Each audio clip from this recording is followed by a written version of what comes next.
So I am here with Rob from McDojo Life because one of Sean Strickland's recent tweets kind of got people talking about grooming in high level MMA. And that got me thinking about it.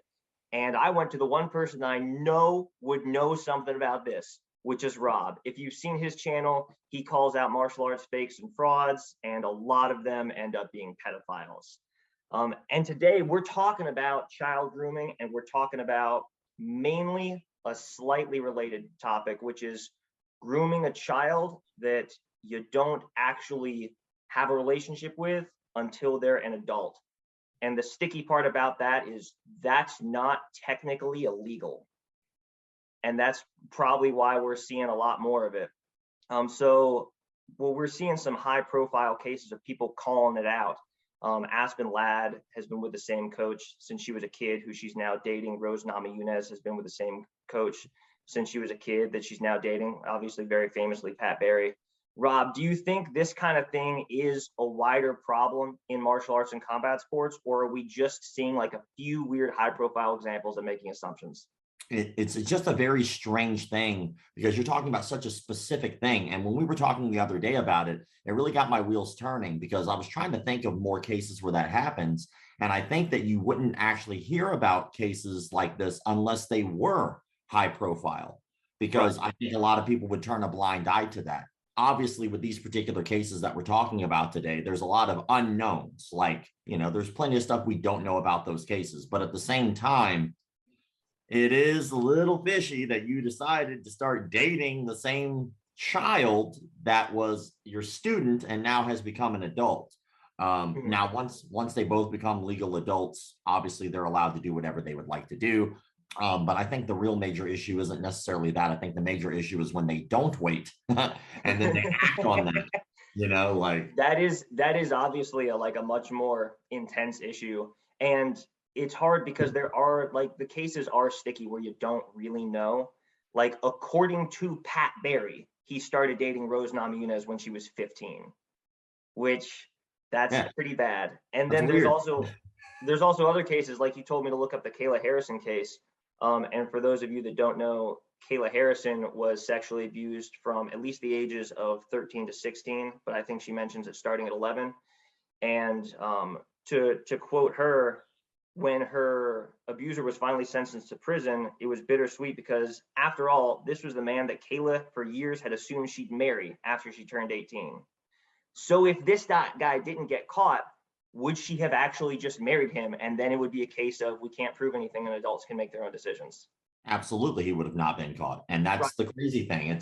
It's one of those sticky situations. Like, it's a gray area. I think it's a gray area mostly because there are times when just because something isn't illegal doesn't mean that it's immoral. And I think a lot of times what we do is we automatically assume because something might be legal that you can just kind of do it because you're not going to get arrested for it. That still doesn't make it morally right to do. And so everybody has their own moral compass, and some are more askew than others. I think that when we start looking at adults grooming children, no matter who they are, whether they're a high profile case or not, they're crossing a line. And I think that they're well aware that they're crossing a line. And I think that what happens is that even adults, because you were just talking about Kayla Harrison's case, where she was talking about, well, she assumed she was going to marry this dude. Don't think that in the adult's mind that sometimes the adults don't feel the exact same way. Like, that doesn't make it right. Like, oh man, this 12-year-old girl, I'm just going to, we're going to hang out and we're going to date for a while for the next 6 years. And then whenever she becomes an adult, then I will make it official. It's like, well, no, you knew what you were doing beforehand. And what we forget is children, even adults, take time because we're all at different developmental levels mentally. So when you have a child who's like 15 years old, is that child old enough to make their own decisions? Well, legally, no. Legally, that child cannot give consent. And there's a reason a child cannot give consent, is because the child's not developed enough to understand the situation that they're putting themselves into.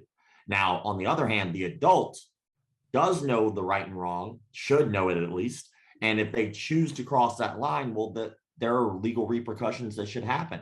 But like you said, there is no legal repercussions for grooming. I think what makes these cases stickier is because in a lot of states in the US and a lot of countries, like 16 is the age of consent and whatnot. And even obviously adults can make their own decisions. But not only did these coaches know these athletes as kids, but they were in a position of authority. And like you pointed out, they're not repeat offenders, which like, I mean, I guess it makes it better because, you know, less kids going through this. And they probably do genuinely believe that, like, you know, once this person turns 18, they're going to be a great person and then it's legal. But this is still very much grooming because they are taking a child that is under their authority and purposely turning them into someone that they would want to date. There's a movie, and I've seen this movie like a billion times. It's a pretty good movie. It's called Election. I don't know if you've ever seen it or not. Election? I don't think so. Yeah. So basically, it's about a teacher who just cannot stand a kid like this, and it's in high school. And the high school kid, who's a female, is running for. I do believe it's Reese Witherspoon off the top of my head, but she's running for high school class president, and he can't stand her because a friend of his, who was an adult, who was a teacher there, was having an affair with this child. And funny enough, it's a dark comedy, obviously, Yeah. but in that movie, there's this bit that is very telling, and it's a lot deeper than just a surface level comedy. There's actually something to this where he gets caught. Obviously, he wrote a note to her, sent it home with her. The mom winds up finding the note. And then she really does. She was like, you know, the kid really was like, I really did like our interactions together and stuff like that. But he was so obsessed with the kid, he really did think that he was going to move away with her and marry her. And so when the principal addresses this in that particular scene, he looks at him and he goes, I'm just going to be blunt with you. Did you cross the line with this girl? And his response was, we're in love. And I think that that's a very telling thing to show that when you're looking, it's not always necessarily the kid who's love struck. Like adults might actually have this like weird skewed version of what they think love is. And they start pursuing children because in their mind, they really don't see anything wrong with that. And that's kind of the scary part, because now we're talking about, and for lack of better words, a serious, severe illness, like a real mental illness, where they are aware this is wrong. They've been told this is wrong in their entire life. They know it's against the law, but still, with all of that in the way, they do it anyway. And like in the case of like with Pat Barry, like obviously they stayed together. Him and Rose are still together now. They do seminars together. They travel together and stuff like that. And so in my mind, I think that dude probably was one of those people. Yeah. Like he saw her at a young age and he just happened to get away with it until it became legal. And that's all there really is to it. And, you know, obviously I get heat for saying that from people who are fans of theirs. At the end of the day, they're adults now. That time has passed. From all we know, which was a lot of assumptions in this. Yeah. That it didn't cross any lines up until that point. And even if it doesn't cross that line, it's still not good, because it is still taking away the kid's agency if you are turning them into a person that you're going to date, because you get them from an age where they really like don't know other options. You kind of set them on this path, if that makes sense. Yeah. I think something else you mentioned, which is kind of important to address in this particular conversation, is that that person is in a position of authority. Yes. Now, here's the trick, and I always have a hard time really coming to a conclusion with this issue, because on one hand, when you look at a position of authority, any student that walks into your door, you automatically have a position of authority over them. Mm-hmm. But I've seen this go both ways. I have seen martial arts instructors who live in their martial arts gyms. Basically, they're there 24 hours a day. And where do people mostly date? They date what's close to them. Gym people date people from the gym. Yoga people date people from yoga. And of course, martial artists usually date people in the martial arts community, because that's where they are 24 hours a day. Those are the only people they meet. Yeah, and like other than that, what are you doing? You're going home, you're sleeping, you know, and then you get up and go do it again. Like, and so it's kind of difficult, because I've seen martial arts instructors who wound up dating students, wind up marrying students, and they had some of the longest relationships I've ever seen in my life. So when it comes to that, do I think that those people were necessarily taking advantage of their student? I truly don't believe that. Now, if they're popping out like a new girlfriend every other day, like obviously, clearly there's a track record of using their position of authority, or at least where they are, to take advantage of people because they're just going through a slew of them. Right. Now, but here's also the trick with that. Like there's a lot of back and forth with it, because if you were to say that about any other job, you probably wouldn't say that they were taking advantage of that unless they were a teacher of some kind. Like, for instance, whenever somebody who's a rock and roll star, like is going from town to town to town, you know, like, is it stupid? Yeah. Does he have gonorrhea? Probably, most likely. But, you know, but like that's an adult, and those are adults making adult decisions. And if that's what they want to do, there's even a word for it. It's called a groupie. Like groupies take the word, you know, like, yeah, I slept with so and so. Like I slept with Elton John back in the day before he decided to be with dudes, like, you know, like whatever it is. And so when you look at it, it's very difficult, because I think what we do and as martial artists is we try to make an instructor different than the rest of the world would treat anybody else in an equivalent position. And so it's very tricky to really pinpoint certain things like taking advantage of authority. Now, the only real caveat in this conversation between adults and children is the children part. Right. Clearly, when you're doing it to a child, you are automatically always going to be taking advantage of your position of authority, because you already assumed authority by simply being the adult. I think the two really relevant factors here are position of authority and it's a child. And like both of those need to be present, because if I like meet someone in their mid-teens and then years later we start dating and I knew them since they're in their mid-teens, that's weird, but it's not horrible, because I don't have any authority over them. They're just someone that I know. And like if someone dates their boss and they're both 30, the boss has a position of authority, but they're both 30 and I don't care.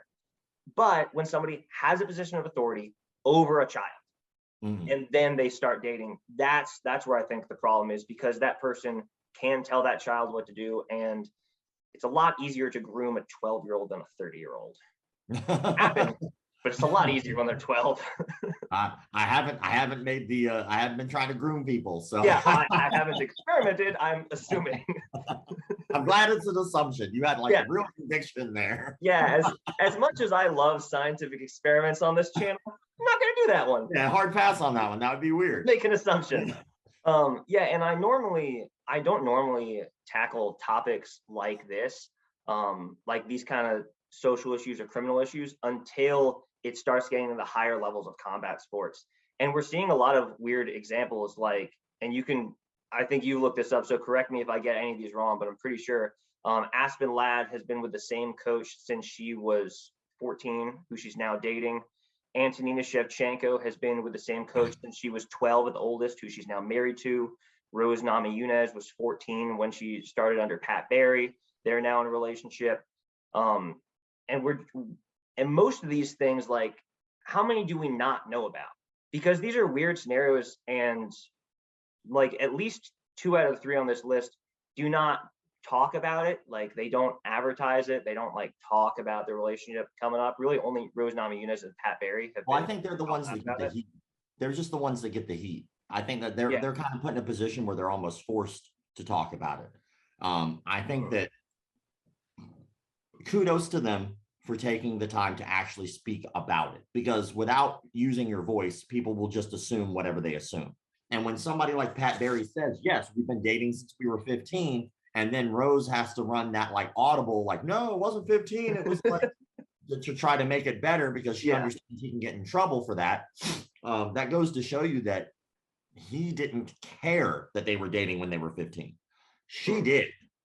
Like, if she's defending that and he's not, she cared, he didn't. But he's the adult. He's the one that should care, you know? And that kind of goes back to what you were saying, where like a lot of these abusers are not like planning to abuse. They're just kind of delusional. Exactly. And so in Pat Barry's mind, he's like, it's okay. We are in love. And like, he doesn't understand what the words coming out of his mouth and how bad it sounds to everyone else in the world. Yeah. And nor do I think he cares. And that's the thing, is like, but the problem is the real reason for the conversation, what you brought up a second ago, is how often does this happen? Because you're talking about cases where there's a clear adult and a 12-year-old, a clear adult and a 14-year-old, a clear adult and a 15-year-old. Like at some point, what happens is that it's our fault as a community for ignoring it. Mm-hmm. We just go, oh, well, and I have a theory. My theory is that when you go into a martial arts facility, one of the things you have to do to start martial arts, the first step is admit you don't know something. It's literally the first step. It has to be. Like, it's the only reason you come in there is to learn something more.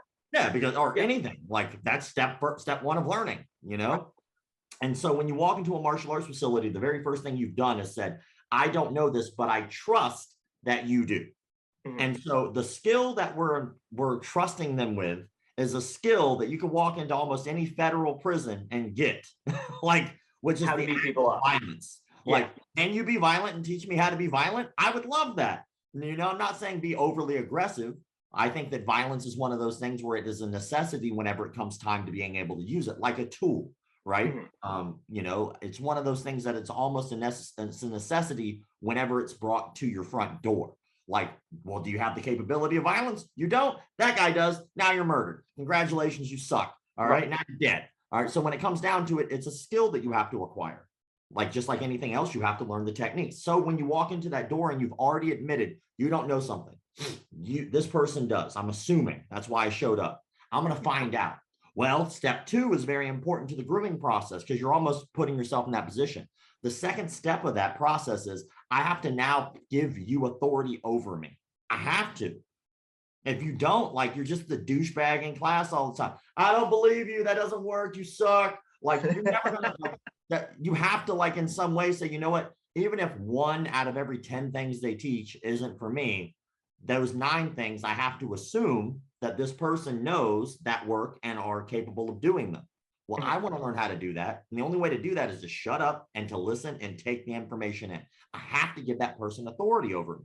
Well, you now have just put yourself at a deficit before you've ever even signed any paperwork. You're not even a member yet. And those are the first 2 steps.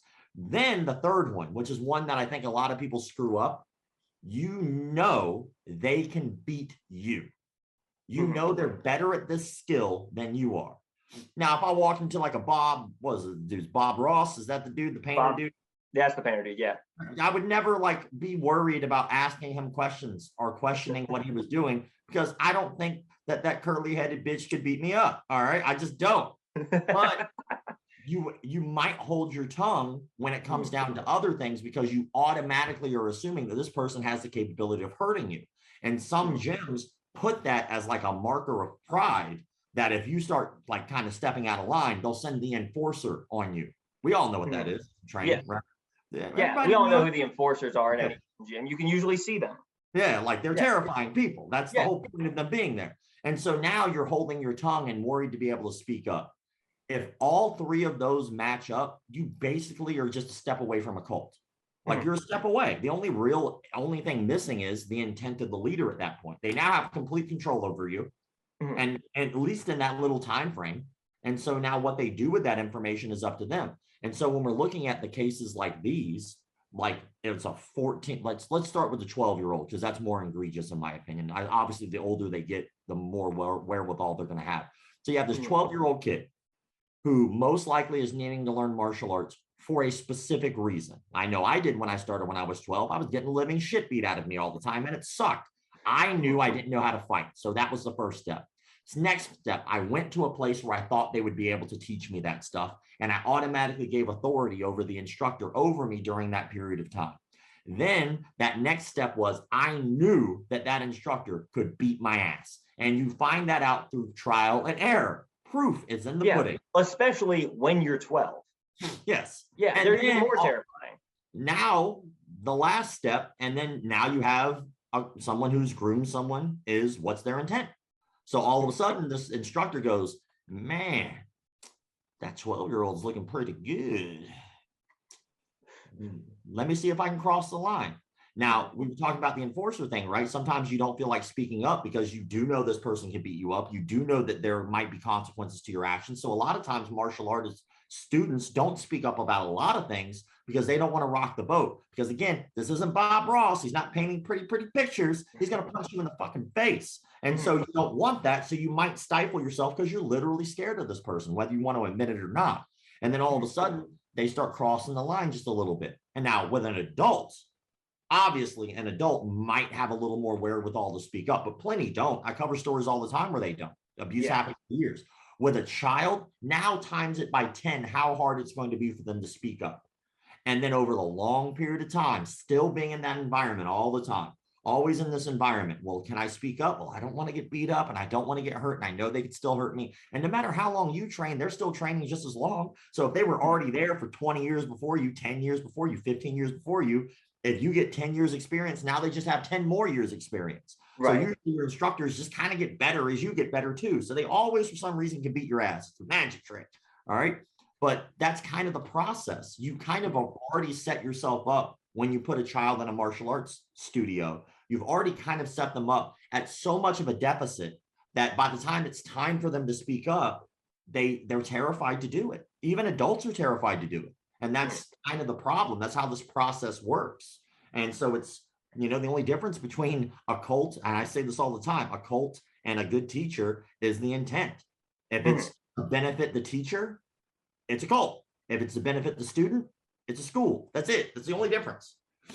And I think you kind of hit on one of the problems where, like, with an adult, if the instructor starts pushing boundaries, an adult, at least in theory, should have the wherewithal and the ability to stop it. But like a child almost never would. And even if the instructor never like crosses the line, if they've been pushing this kid and getting this kid to a certain place for like the past 4 to 6 years, then that kid hitting 18 and becoming an adult has no bearing on like now they're suddenly able to stand up for themselves, because they're not, because they've been groomed for the past 4 to 6 years and they're basically helpless.